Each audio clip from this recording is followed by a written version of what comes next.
Are your original files getting deleted after compression on ZArchiver? In this video, I will show you how to stop files from being deleted after compression on the ZArchiver app step by step, so you can keep both the original and compressed files safely. So let's go to see how it works. The first thing you have to do is to go to ZArchiver. Then you will go to above to these three dots, so you will tap here. After that, you will click on settings,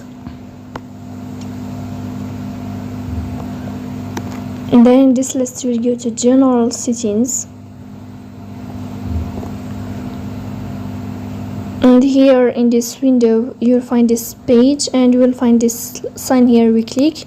If you tap on this sign, then you will know how to disable delete after compression, as they said here to you. Offer to delete source files after compression, as you see. So that's it.